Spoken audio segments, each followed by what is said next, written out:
Okay, here we go. So my name is Joshua. Thank you for taking time to be here today. This is my first ever webinar that I'm running. Usually Carla runs them.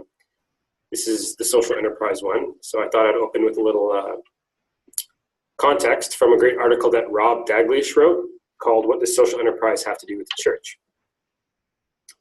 I'm going to go with the baseline assumption that we all know some of our own definition of what a social enterprise is, but I'll just read a quick line about that. These enterprises typically focus on contributing to social good, healing the environment, and making enough money to keep the venture going. It's called a triple bottom line approach for that reason. It's not just the financial, but there's an environmental and social impact. And they sacrifice making profit in the short term for the long-term social and environmental impact. In the church context, this is what I found really interesting in this article.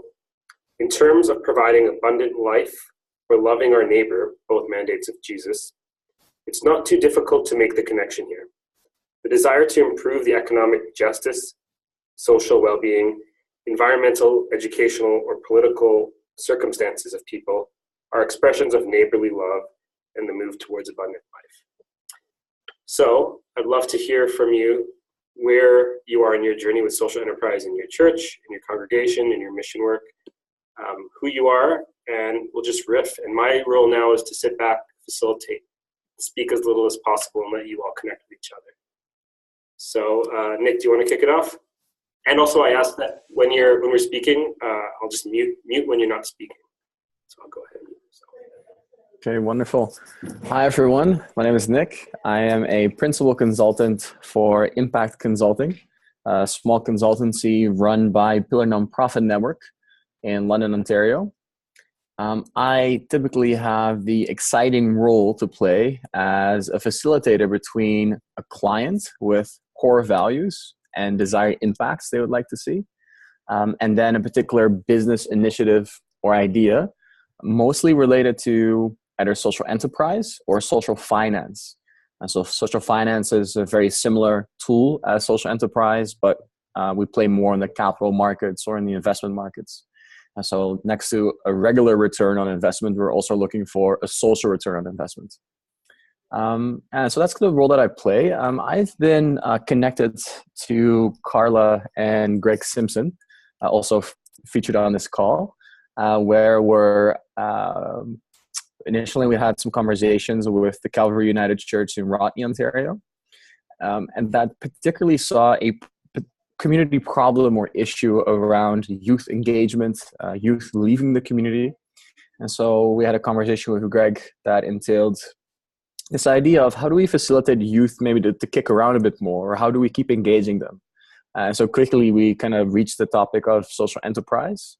And over the last few months, we have been gathering market data. We have developed financial models. We've tested certain business models.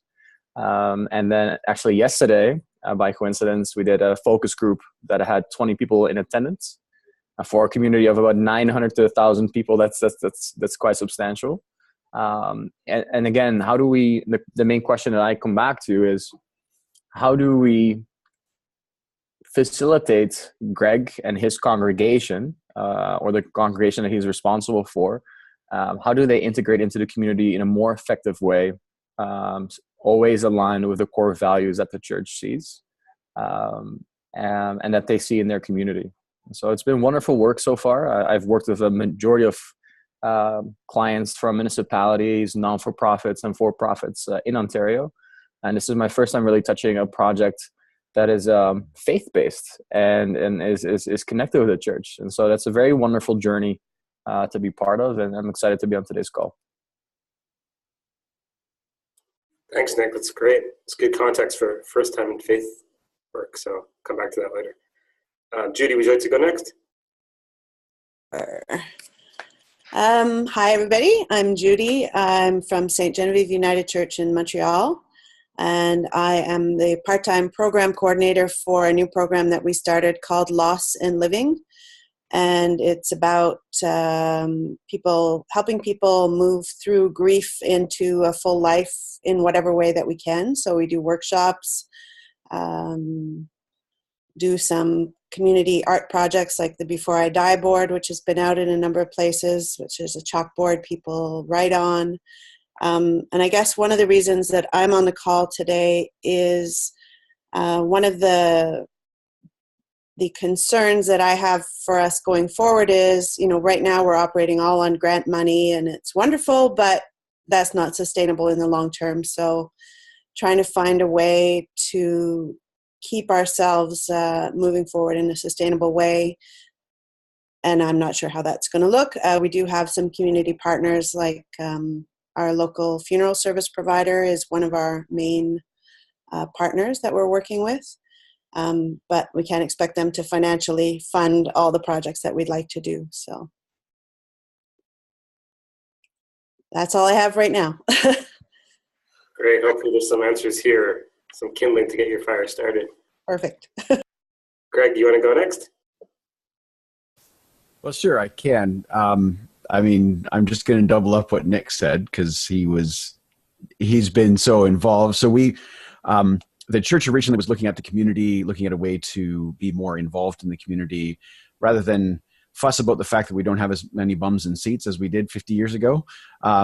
And make that shift to look externally and say, so how can we interact with the community in a better way, in a more meaningful way, live out our mission in the community rather than expecting them to show up in our building. And so that's about 3 years ago now, and we kind of looked at two specific segments of the population, one being the elderly. Of course, most of them were already in the building, so we had them. But and we realized that the youth were the missing segment. And of course, those elderly people who are in the community or in the congregation grew up in this community, raised their kids, and even some of the grandkids in this community, and they have seen the decline of social programs and sporting programs and that sort of thing. It's a small rural Southwestern Ontario community that is shrinking, and one of the effects of that is fewer programs for the youth. And of course that it easily transitioned into then kids are just hanging around up to no good, and that sort of attitude, which is kind of funny and has a bit of a, you kids get off my lawn feeling to it. So we decided that we would take the step to say, well, why don't we be the ones to start something new in this community to give the youth a comfortable, safe, welcoming environment, a place to be. So that sounded like a youth center. We looked at lots of youth centers in neighboring communities, realized we were much smaller than any around that were having success.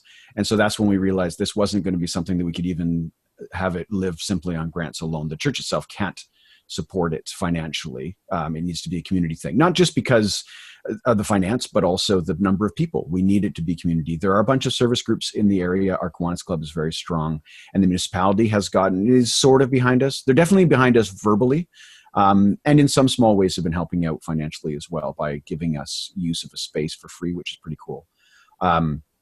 But we realized it had to be something bigger and more community driven. And so then that's when we started looking around. We talked to Carla first and got an innovation grant, which kind of gave us the inspiration to really push this forward. And then in conversation with her, she started talking about, is social enterprise a way of supporting this thing, of making it self-sustaining?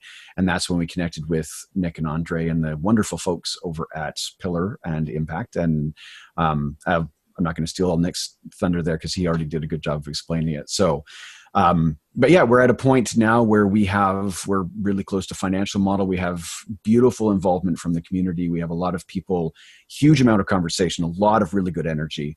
And so we're really close to next steps to making this fly, to making it be something. Thanks, Greg. It's exciting. Everyone's at different points in the journey.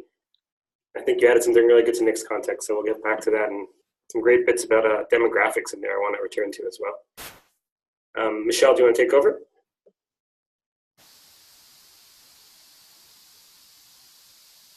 Yes, there. Hi, Michelle. I'm in Toronto.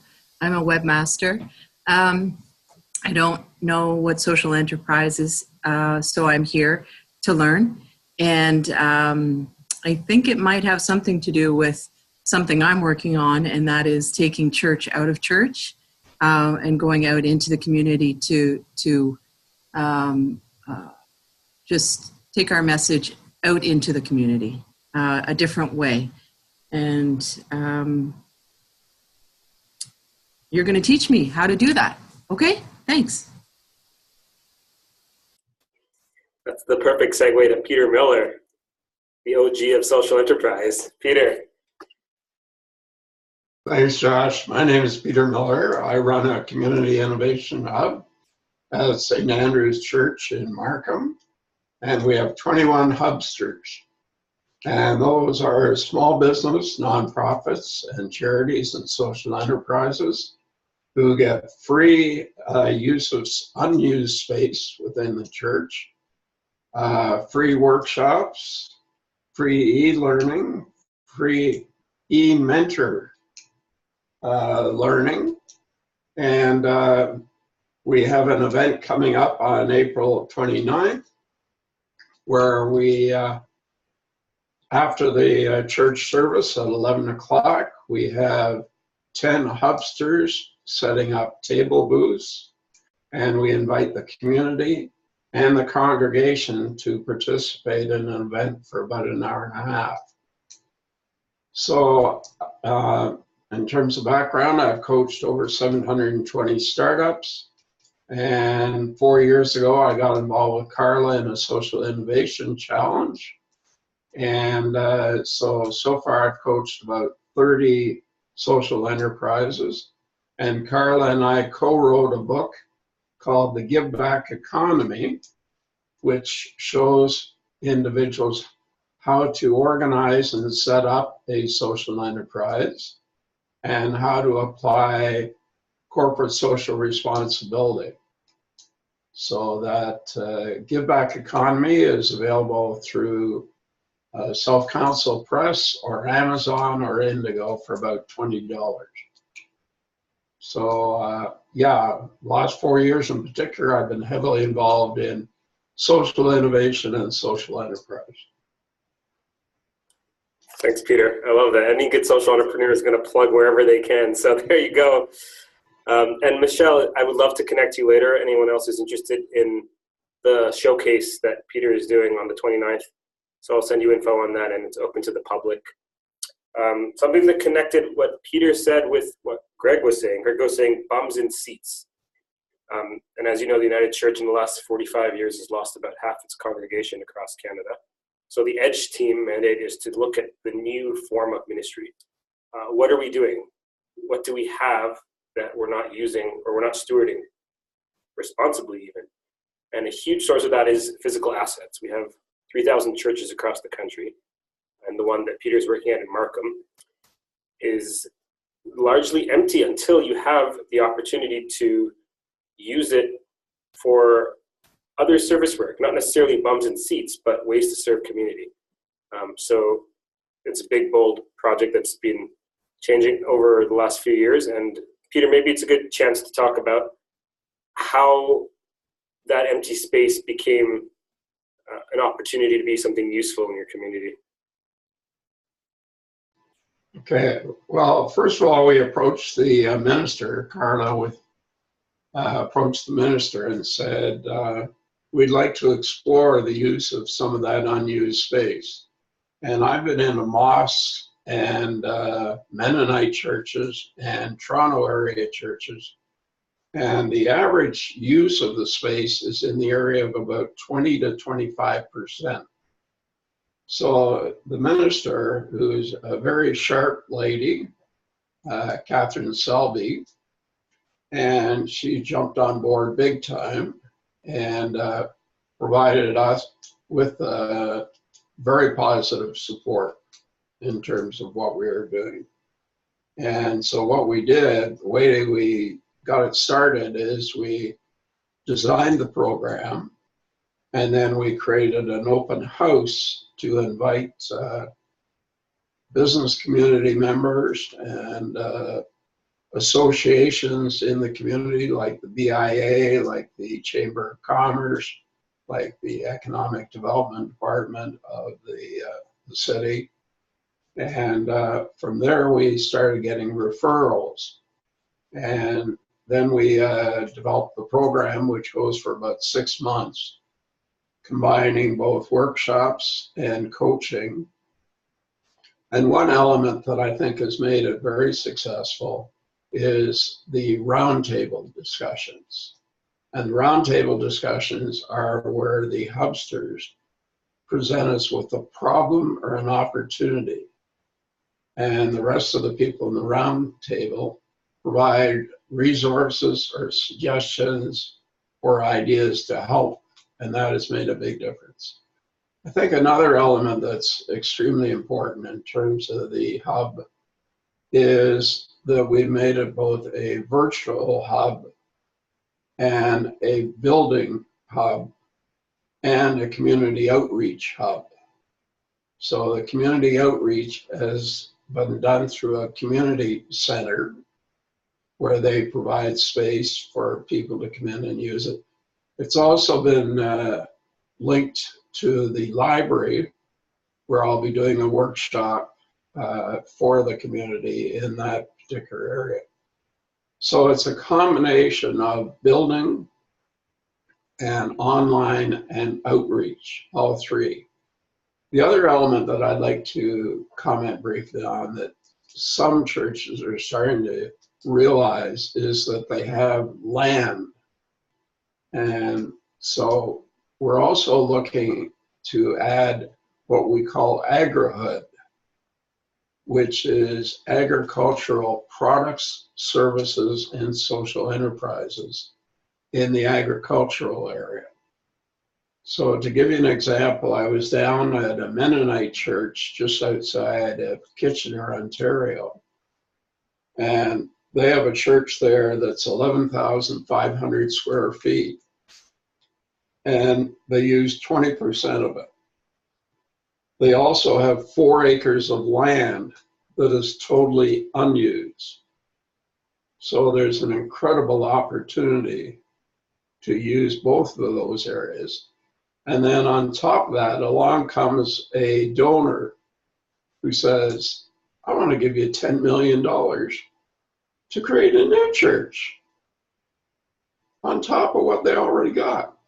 So their approach, which I participated in and made a presentation, they brought in 45 members of the community, the congregation, the business community, the nonprofits, and the charities, to determine how they could repurpose the space within the facility and how they could repurpose the land physically outside of the spiritual facility. And on April the 30th, we have a final meeting of the group to outline the key activities that they will implement in terms of repurposing both the indoor and outdoor facility. So, excuse me, agrihood can be done in a rural setting as well as an urban setting. And for those that don't believe it can't be done in an urban setting, I'd recommend that you take a look at a website, 105 Gibson. And 105 Gibson is an amazing facility. It's 47,000 square feet, owned by a church. And they have 3 social enterprises operating within there, and an incredible amount of programming for seniors, and another church that actually rents some of the space. So take a look at 105 Gibson. It's an amazing operation. Thanks, Peter. The first thing that you started out with was saying exploring what was needed in that community, and then there's a seniors' highest housing crisis across Canada, generally, just especially in Toronto. Another big thing, you said the urban and rural divide. In Toronto, part of what Edge does also is look at the real estate values of churches with shrinking congregations and explores what can be done with them. One of the things is redeveloping with a condo above it, beside it, on the property. Also, anyone just feel free to riff in this conversation pretty casually if you'd like to get in. Josh, if I could just add, yeah, the first step was the assessment of the community. Mm-hmm. What were the problems? what were the needs of the community, what were the gaps in the community. And based on that, then we started to build what we were doing. Now, the 21 hubsters that I have, the condition of they are a member of our Community Innovation Hub is that they have to give back to the community. And I've also presented a status report to the board. And what I've said to the board is the benefit is that you're engaging with the community and you're giving back with the community at the same time. And that's a great benefit to be involved. So it seems, I think Judy and Michelle are in that exploratory phase. Sorry. Yeah, and actually what I wanted to say is that's an interesting discussion, but we've just sold our building. So we're in a totally other space right now in terms of being able to be a physical hub. So I think one of the things that we're exploring is how do we take ourselves on the road and go out into the community as much as bringing community in. And, you know, one of the things that we've done at the funeral service provider that I mentioned before is actually the one who's purchased our building. And there's going to be a lot of renovations. We're still going to be meeting there as a church, but there's going to be a lot of renovations for the next year or so. So it's not really going to be a good space for us to be holding events or doing other things. So, you know, we're looking at how do we continue to grow and expand and develop without necessarily access to physical space. So that's another question I'd like to throw out there. Okay, so similar to Judy, we're almost at 100% capacity at my faith community, which is Leaside United Church, with rentals and all of our other activities. So we've recently merged with another church, and we have a void now of an area that isn't being serviced by any United Church of Canada. So I want to go to them instead of them coming to us. But I need ideas on how to do that. So as an example, we have a semi-annual church bazaar, and it's one of the biggest in Toronto. And we do very well with it. And it's a big fundraiser for our local expenses and our outreach expenses. And so as an example, what if we took that that model and we went and rented a storefront in that area that's not being serviced any longer by United Church of Canada and made a permanent thrift store that's available under our name.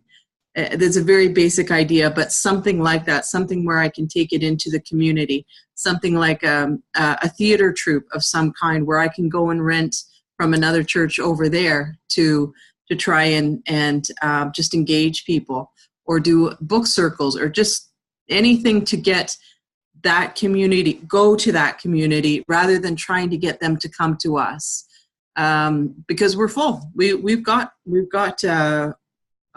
everything. All our renters, we're at almost like 100% capacity. So we want to go out into the community, like taking the church outside of the building. Thanks. If I can jump in on that, we were thinking of moving outside of the building for kind of the exact opposite reason. We have a building that is extremely underserviced, but it seems that any time that we did hold events in the church, it was still only church folk. Didn't matter, didn't seem to have any connection with how much advertising was done, where you did the advertising, whether it was print media or online media or that sort of thing. There's some really great things that, like regular lunches and suppers that UCW runs, those sorts of things are well attended, by the same people, and it was never connecting with the youth. And so back a couple of years ago, we just said, hey, well, let's run something that has nothing to do with the church, that is under the name of Rodney Youth Center rather than under the name of Calvary United Church, to sort of bring something new to it. And we didn't get a ton of people, but suddenly we had some kids show up, and it was a community-wide Instagram scavenger hunt is what we did, which is an absolute riot. And the necessity, the what's the word? The planning side of things was very, very simple. We basically had to put together the list, send it out to the kids, and then sit on my front porch while they ran around the community and watched the Instagram feed stream in. It was really, really entertaining. And so that was sort of an awareness to say, yes, we have a building. Yes, it's available. Yes, that would be the cheapest and easiest place to hold events.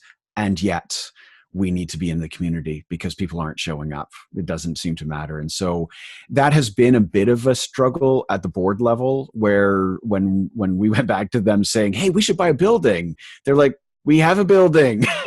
And I get that for some of the people who are in an older mindset. And I'm not saying that's an age thing, because some of the people that I've come up against, sort of the naysayers, are not an older generation. They're actually sort of an in-between generation, but they still hold an older mindset of church looks like this and you do things in the church, because lots of them grew up in this church and they remember when there were all these great programs and all the social events, and they have wonderfully positive, nostalgic feelings about the church. But nobody in the community does, and their own grandkids don't live in the community anymore. And so we need to do something differently. And so then, Michelle, that's when I was thinking your idea of a storefront or something along those lines is kind of the direction we wound up thinking as well, because the church itself is only a block and a half off the main drag, and it's a very small town, so there is only a main drag. It's that one street. But being on that main street where other businesses exist seems like the right answer. And I think Nick will back me up on the conversations the few times we've had that seems to be the general feeling as well with our survey and that sort of thing. They said, yep, put it right on the main drag. It needs to be something right there. Yeah, to add on, to layer on what Greg's talking about. So I'm not in the church or do attend church on a regular basis, so I have a bit of an outside perspective. When you go into the community, I think the moment you lead with God or faith right off the bat, I think sometimes that might be intimidating to individuals, even the ones that have a very open mind to spirituality and to what faith may look like in their lives. And so that doesn't necessarily mean that you can't lead with the core values of faith or faith-based initiatives or leadership. And so with our initiative in Rodney, we're putting forward a cafe space or a coffee shop, kind of like a mix between Starbucks and Tim Hortons, depending on certain metrics or characteristics they would like to see. And so, we're setting up this cafe to accompany the community in integrating better to create maybe a thicker community fabric. It is about well-being. It's about different generations and age groups and lenses coming together. To me, that sounds like some of the core components that are part of the faith-based fabric. So what I'm trying to say is that if you go out in the community and you're trying to develop business models or community initiatives, when you lead with God or faith right off the bat, that might be intimidating to people. It might actually scare members away or even customers away, but you can still lead with core values within your enterprise with a fundamental backbone saying that this is God or this is faith. And I think that's the approach that we're taking in Rodney. And I think it speaks to what Greg's talking about as well. Thanks for that, Nick. That resonates with me so much. I'm particularly new to the United Church, and we are all on our own faith journey. And if you take the word faith out and when you say journey, if life is a spiritual path or not, it's something my cousin told me resonates.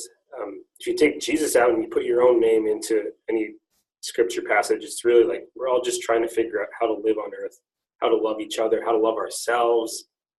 And it's a framework, but for someone who doesn't understand or feels like it's an attack on who they are, and it can very easily become that, because we have egos.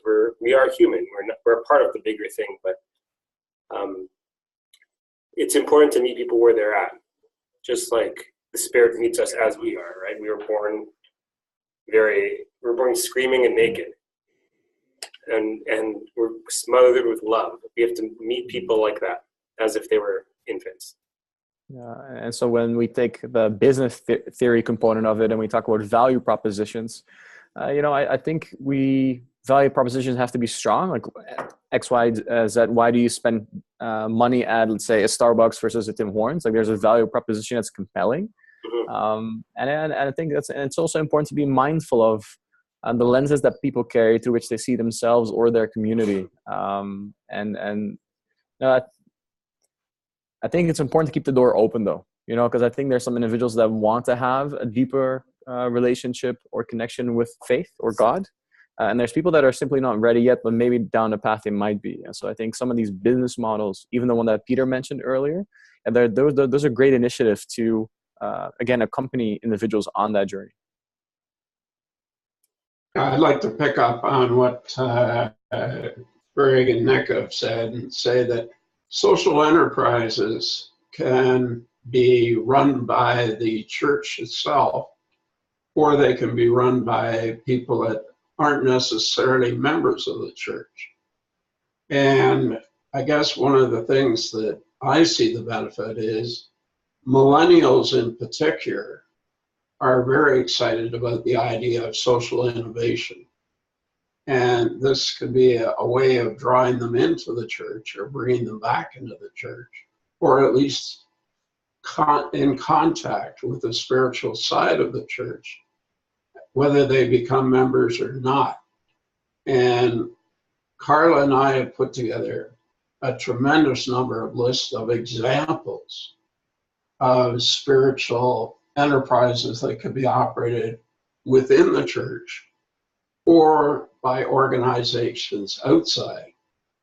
So to give you an example, in Paris, Ontario, there's a couple of ladies that run a social enterprise called the Raw Carrot. And the Raw Carrot is a business that's run under the church, and it's run by people on ODSP, and they have 8 soups and breadsticks that they sell in the community. And they've also put some of their products into retail stores, and they also put it on for various events. So that's called the Raw Carrot, and that could be run in any spiritual facility. But we have a ton of examples of those types of situations, and obviously we're willing to share them. And of course, reading the book makes it easier. Peter, I have a question for you. So when you talk about your hubsters, do you ever facilitate micro lending towards those individuals? We bring in various speakers. Okay, so once a month there's a 2-hour workshop. Sorry, it was micro lending. So do you ever? No. But I'm saying that's a 2-hour workshop, and there's once a month. So we've had cybersecurity.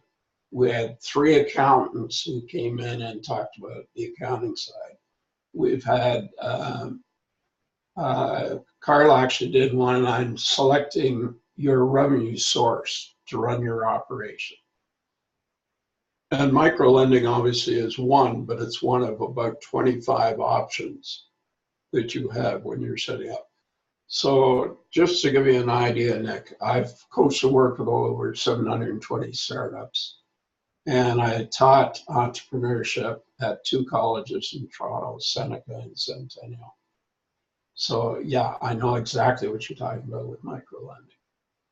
I ran a micro loan fund for Goodwill Industries for about 2 years here in London. Terrific. And then we provided startup funding to between $5,000 and $10,000 to individuals that were on ODSP or OW, and then we, for lack of a better word, held their hand as they would start up their business, and then gradually let go as they became more sustainable. And so it's interesting. I don't know if that could ever apply to other communities in Ontario through some of the work that the United Church is doing. But it definitely had a lot of potential in London and a lot of success. So we did 44 business loans for 50 entrepreneurs in total.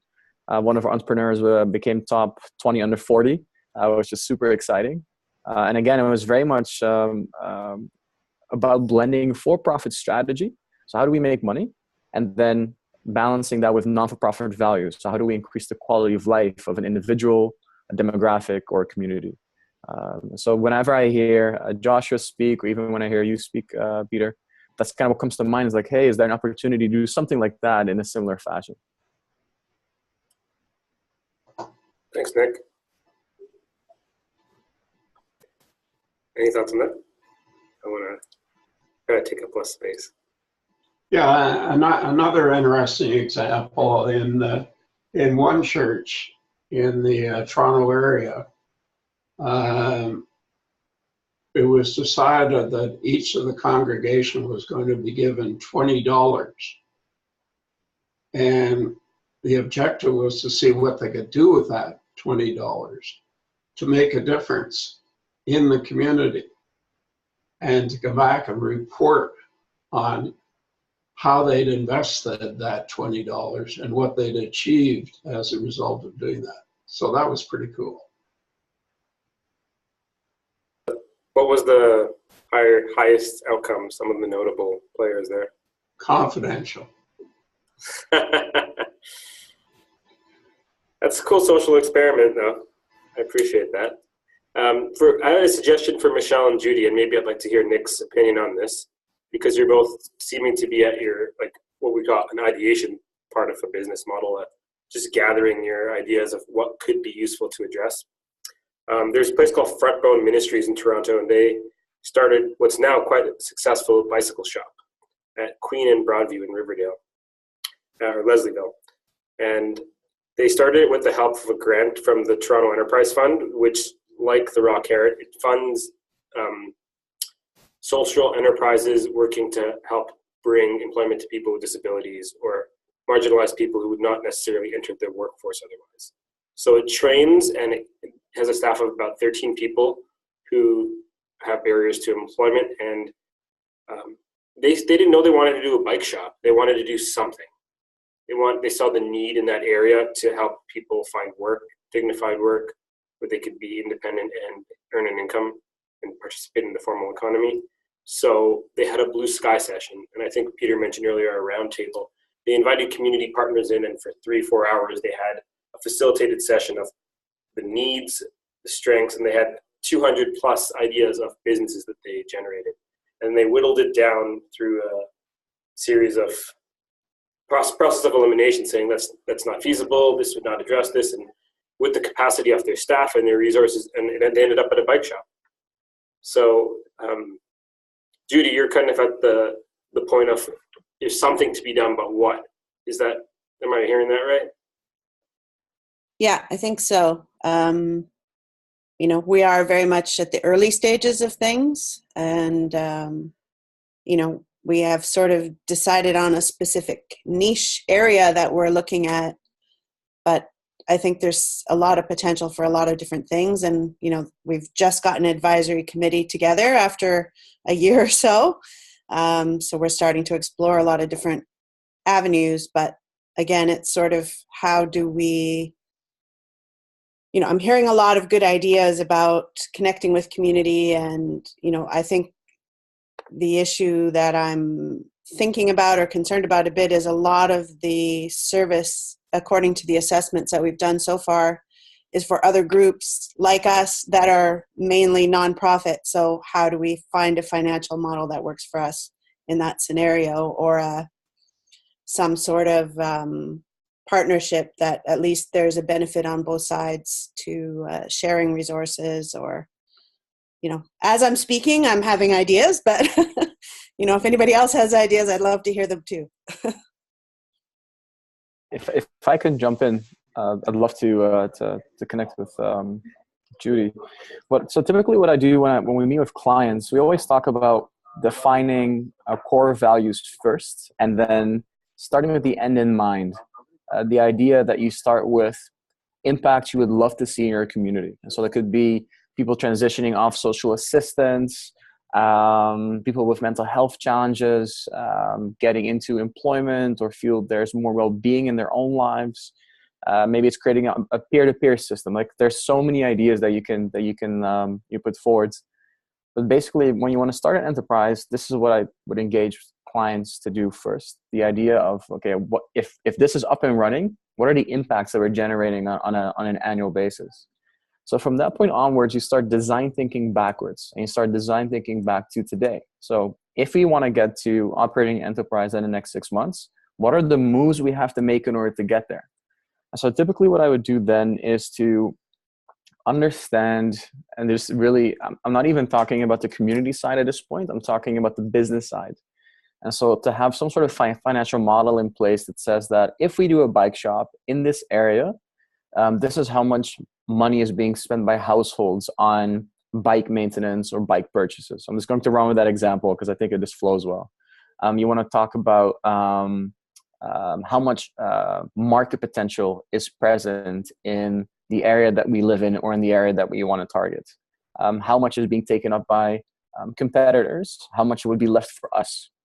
What is the value proposition that we're putting forward? So again, coming back to Starbucks and Tim Hortons, why do you go to Starbucks versus why do you go to Tim Hortons? There's a value proposition there around aesthetics, feel, how much a coffee costs, what a coffee is called, like a medium size or a grande, for instance. These are minor details that are very important in the decision-making process of the consumer. And so what I would do is then if you have your core values, you have a good understanding of who you are, then you have a good understanding of the impact you like to see. So your why, and then you attach that to what I call a feasibility model. So not a feasibility study, because that's very expensive and takes a long time, but a feasibility model that understands how much money is out there in the community and how that money can flow into your desired enterprise, what it does inside of the enterprise, and then how it flows out. And so when you have those components ready, you can, with a very high degree of certainty, you can say, well, a bike shop in our area next year could potentially work.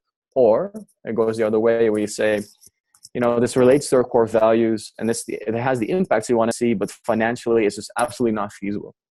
And so that's kind of how you start playing around with the possibilities, but always leading with core values. Who are we? And then impacts you want to see. So why?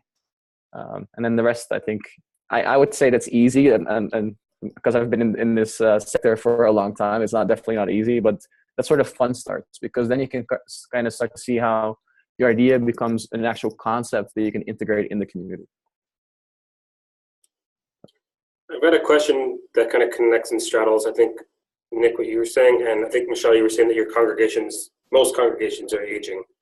Is there a way of framing the design thinking? Is it a challenge for different generations to be thinking from the point of view of another generation that they are not part of?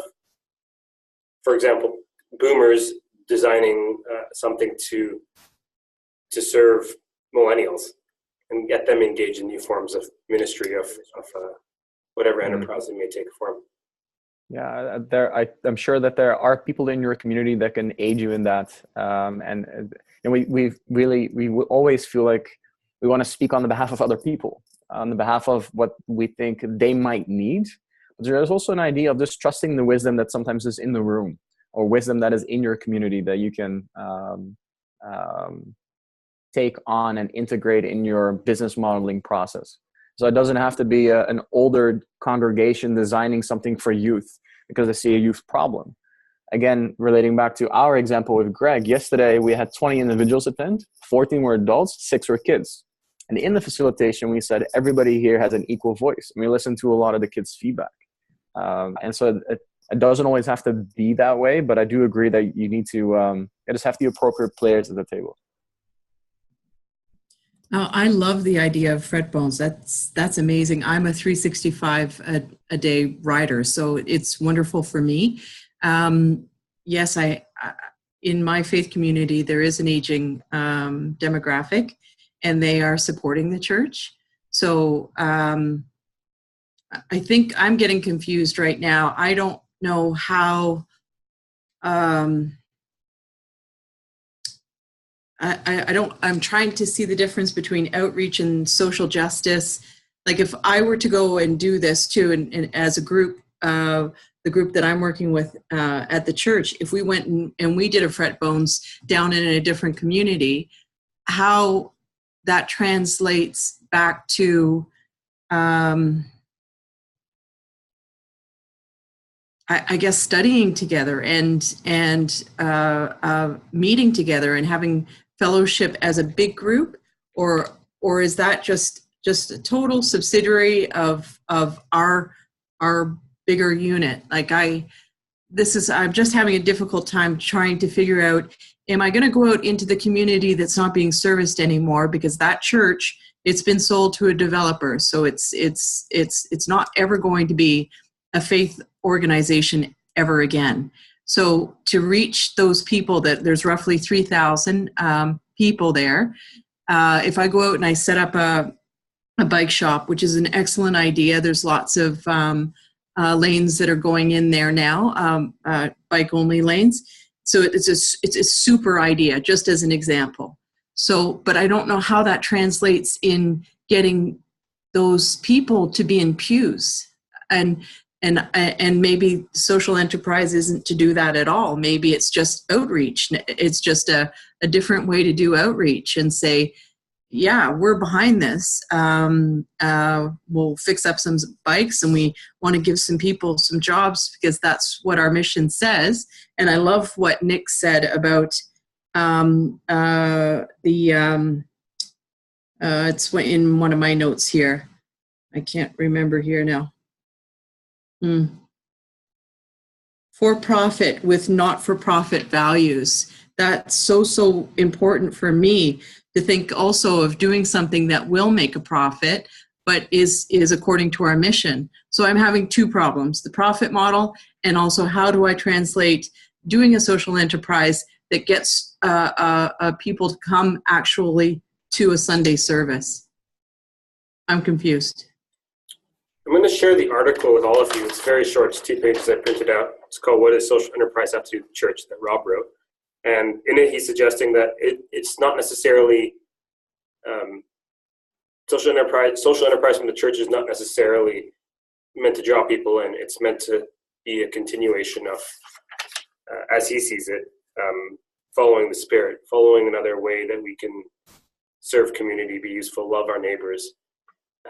At the last paragraph, I won't read it. It's quite short, but it's a great read. It says it's a mixed economy of renewed and traditional ministries. So it's not they're connected, but one is not necessarily funneling into the other. It could, but that is not the angle that he's approached it from. What I found most interesting is that he referenced this study from Harvard Divinity students and across all religions. They wrote something called How We Gather, which is brilliant. And it talks about millennials and that millennials they're hungering for meaning and authentic community and even spiritual grounding, and are building religion-like communities more than ever. And some of the things in that study were CrossFit gyms, co-working spaces, where I used to be part of one. I think, Nick, you're at one right now. People are isolated because they're freelancers, or they want deep social connection, and that from that with the same values as each other, that becomes kind of like a religious experience. And that's what happens at churches. Once a week, you come together to reflect on our purpose, our meaning, how to be as humans in community. So that reflective place. I'm very familiar with co-working spaces. I've worked for one, and I'd love to hear from Nick how that may feel, because that's a social enterprise too. That's run by Pillar. What is it called? Innovation Works. Innovation Works, yes. Yeah. So Innovation Works is a 40,000 square foot, 4-floor co-working space. We have 184 tenants on all floors. We have a mixture of office spaces between 100 and 150 square feet. We have flex desks. Users pay $125 a month and they get 15 hours of access to the space, and there's different packages gradually. And then we have permanent desks. You have your own desk. Nobody else sits there. And it's the programming and animation of the space that attracts so many different people from actually a different variety of age ranges. And so we have lawyers, marketing companies, insurance brokers, lots of freelancers, entrepreneurs, writers, not-for-profit organizations. We have Western University, we have King's, we have Fanshawe College. And it's about ideas and values colliding in a space together and having dialogue around some of the most pressing issues that we see in our communities. And so what Joshua said earlier about millennials gathering, I'm a millennial, right? I look at my own spending patterns and my spending behavior. I spend with core values first. So sometimes if I have to choose between a product and that one product has just better value and a better bang for my buck, but this product is a little bit more expensive, but ties into my core values. So I feel good about it. I feel connected. I feel like I resemble a celebrity that I look up to. Then from what I understand how millennials work, they buy this product. And it's in the way that millennials invest their money. It's in the way that millennials spend their money. It is where they would like to work. So coming back to this co-working space, we have a dog-friendly floor here. I can walk around with, just in socks. And this is there's lots of money that flows into this business. And that to me was where I've always wanted to work, but where I couldn't work. And so when I was in the for-profit industry, I was expected to wear a suit and I couldn't show some of the tattoos that I have, for instance. Here, it's more about bring your whole self, authentic self to the table, collide with others and their ideas. And from that point forward, there's such integration in the community. And there's a lot of, leading each other in certain journeys that we're on, whether that's business journey, whether that's the spiritual journey. And so I don't want to pretend like I know, how the church flows or how the church is positioned or any of that I can only really speak to my own journey and my own opinion of it. So what I would ask Michelle or challenge Michelle rather in a way is to say, what's the end goal? Is to get people in the church to then devote themselves to God or the spiritual journey, really like under the roof of the church? Or is it for your enterprise to practice similar values as the one that are in the Bible and in your during your Sunday meetings?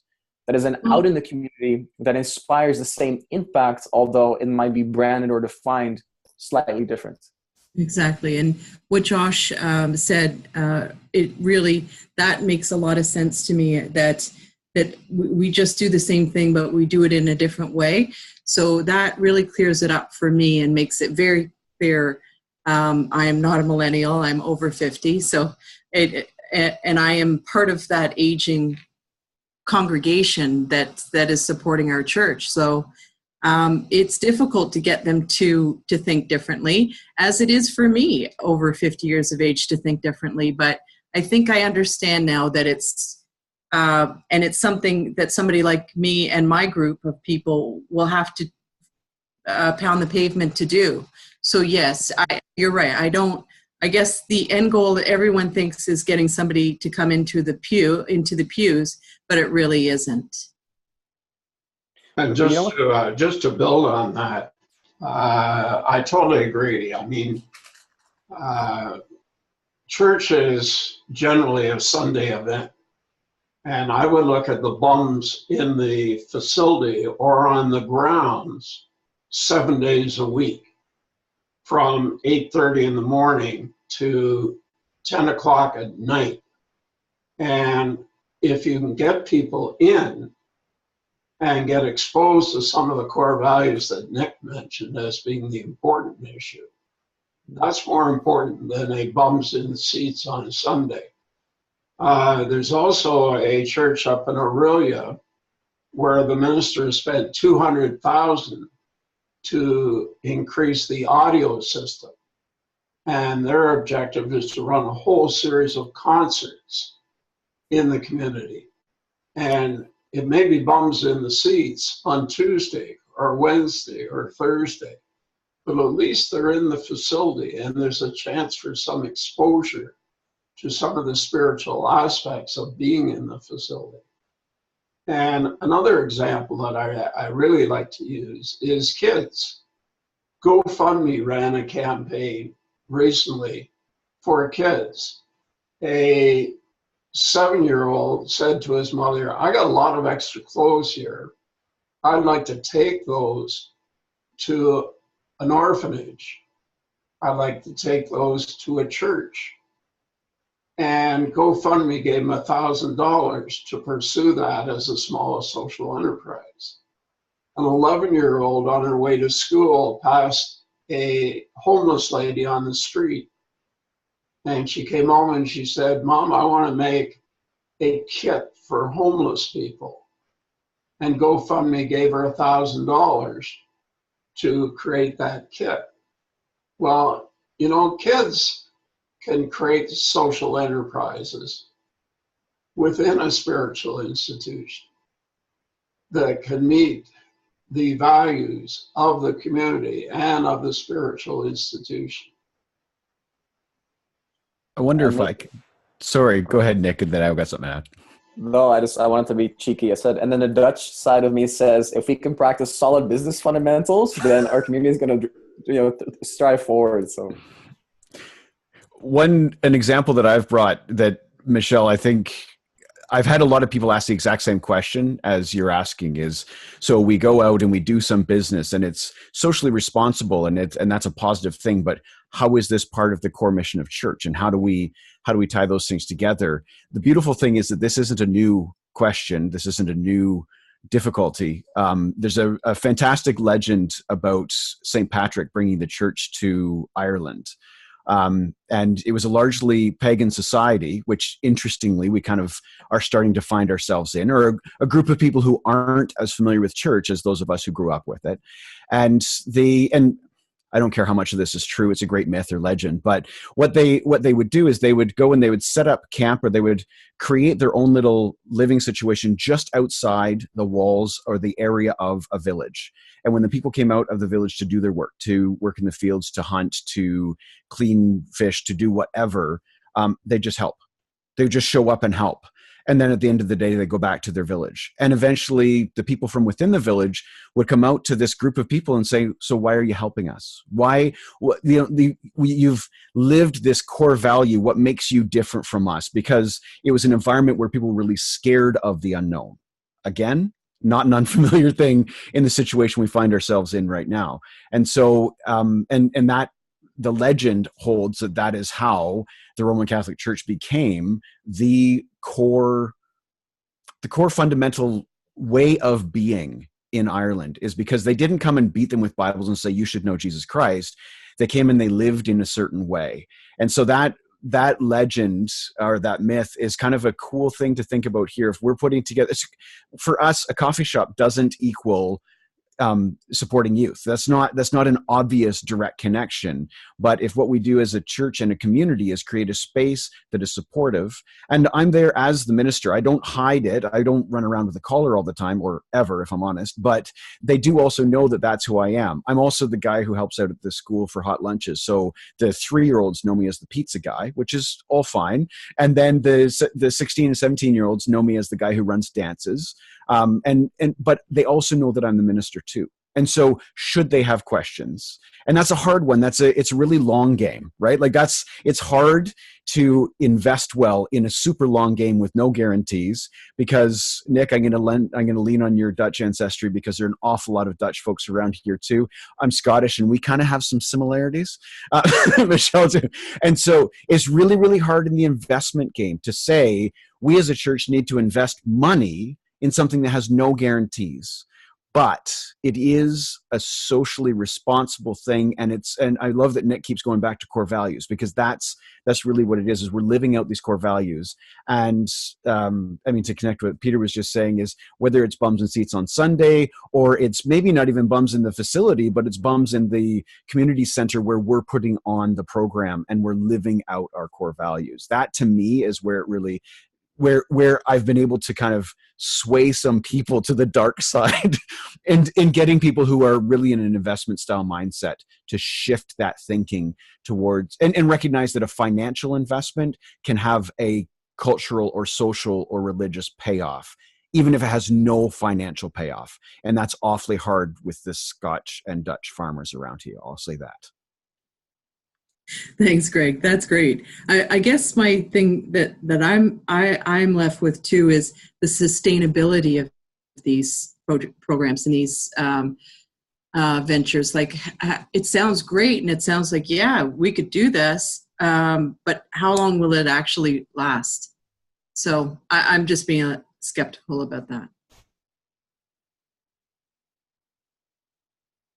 Is it okay if I respond to it? Or maybe it's not for me to respond to. But when you go into social enterprise or social finance, you become entrepreneurs, or you become a entrepreneur. And so responding to a market need, following, particular market trends, depending on what industry you're in, that would be the name of the game. And so it's about running a business. Like any other business that you see around you, whether it's from the grocery stores that you shop at to where you buy your clothing at the mall, these organizations have the responsibility to manage their resources well, their assets well, respond to a market need. And then on top of what social enterprise is trying to do is we're adding the social impact side of things. And so that is the way that you ensure sustainability. Now, what's really cool is that Canada has been slow in this typically, but over the last few years, the federal and then in Ontario, the provincial government has gone behind social enterprise much more compared to, let's say, the Netherlands or England or the UK, who's very, very far ahead of us. And so there are dollars available for an extended amount of time, either first from a startup perspective or then from an operational perspective, that can be leveraged into the higher sustainability or probability of becoming sustainable for social enterprises. So there's some money out there by federal government and provincial government for Ontario. I'm sure other provinces as well, because they recognize the importance of the work that these business models put forward and how the models take a slice of the problem pie and then try to address that challenge or community challenge or issue accordingly. Thanks, Nick. We're just reaching our time. I just want to let anyone have a final thought and something else that you learned that you want to continue to explore. And if you'd like me to share addresses with each other, I'd be more than happy to. Yeah, I was just going to ask about sharing addresses so we can continue this conversation offline as well. Absolutely. Is anyone, shoot me a line if you'd like yours shared, and I'll share them by the end of the day today, along with the article that I have and a couple other resources. Any final thoughts? Something that you gleaned from today's conversation? Anything that you want to share? Yeah, buy the book, The Give Back Economy.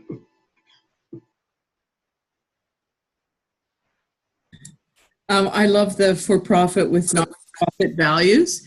I am like the biggest Christian capitalist there is. I have been an entrepreneur my entire life. So this is why I have difficulty doing this. I have a huge social justice component within me, but I like making some bucks. So definitely I love this for-profit with not-for-profit values. I got to just keep drilling that through my head. And thanks, Greg, for your stories. And I love seeing you, Judy. And Peter, nice to meet you, Nick. And always great to see you, Josh. I just wanted to say I'm coming away from this with a lot of energy and ideas and maybe a little firmer footing in what we want to be exploring next. And I look forward to continuing the conversation with many, if not all of you. Thanks. I'm grateful to be here with all of you, and I'm really keen to be here at the ground floor and a couple of years from now see the enterprises that you're pitter-pattering within and see where they're going. So this is exciting. This is the seeds. Thanks for having me on the journey. Oh, I think I missed someone. Sorry, Nick. I don't know if you want to. I'm sorry. I've been talking a lot, mainly because this work excites me. But what really excites me even more is this incredible people seeing changes in their community and saying, well, we would like to do something. We're not sweeping this under the rug. We are not, just going to stop what we're doing. No, what we feel and the way that we look at community is important. And so we want to move this forward. And I think I see a lot of courage on the call today. And so I'm very moved by that. And so I want to take some time to recognize that too. So thank you for that. Thank you. And for your unique perspective you brought today. And I also missed Greg, I believe. I'm sorry, Greg. No, I'm just, it's all exciting. I like to share what we're doing, and I like to hear what other people are doing. And it's, yeah, I mean, we're at a kind of critical point in ours. One of the only real downside of what we're doing is that I'm about to change churches, and I'm going to step out of the role that I'm doing. And, but it's also a critical time because we're moving to the need to have somebody to run it rather than to start it, and recognizing that these projects have different seasons, like we all have seasons, is a critical thing. And I know myself well enough to know, I mean, if any of you are Enneagram fans, I'm a 7, which makes me an enthusiast, which means I get all excited about projects. And then once it gets to this point, I'm ready for the next new project. And so it's at this critical point where it's great to know that the next step involves getting other people involved. And not falling into that founder syndrome where it's like, it's my baby, it must be run my way, and this is how it's worked for the last 20 years, and not doing that very churchy thing. And so I think that, to me, that would be one of the biggest recommendations to anybody who's starting things, is to make sure you're bringing on lots of different styles of people, so that as the seasons of the project change, those different people can step into critical parts of it, as the project needs different livelihoods.